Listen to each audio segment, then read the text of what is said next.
féminisme, votre réaction à cette disparition? C'est avec une immense tristesse que nous avons appris le décès de Gisèle Halimi, qui est une grande militante féministe qui a œuvré toute sa vie pour la cause des femmes.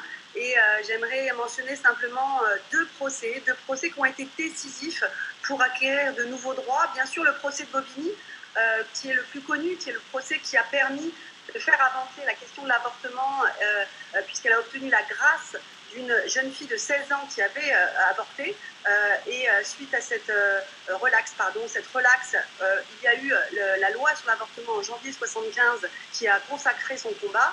Et puis un autre procès, peut-être un petit peu moins connu, le procès d'Aix, qui est le procès du viol, qu'on appelle le procès du viol. En 1978, deux femmes lesbiennes ont été sauvagement violées, torturées par 3 hommes pendant plus de 4 heures, avec une extrême violence. Et ce procès a fait grand bruit parce qu'il a permis de faire avancer la question du viol dans la société et d'obtenir en 1980 la reconnaissance du viol comme un crime. Et ça aussi, c'est une grande victoire.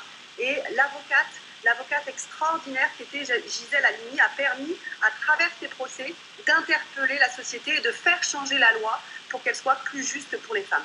En tant qu'avocate, donc, puis en tant que députée, c'est une militante qui a fait concrètement avancer la cause des femmes en France.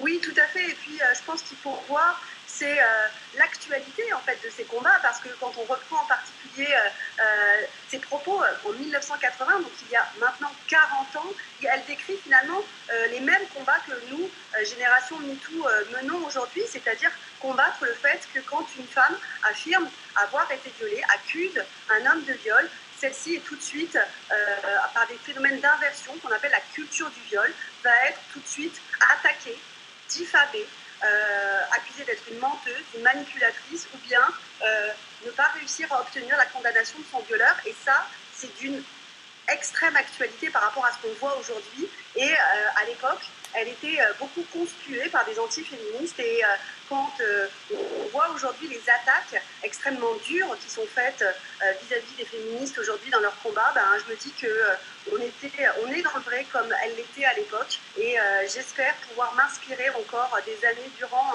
de son combat, qu'il puisse nous nourrir toutes dans notre lutte actuelle, qui est la lutte contre les violences sexistes et sexuelles, qui est malheureusement toujours d'actualité.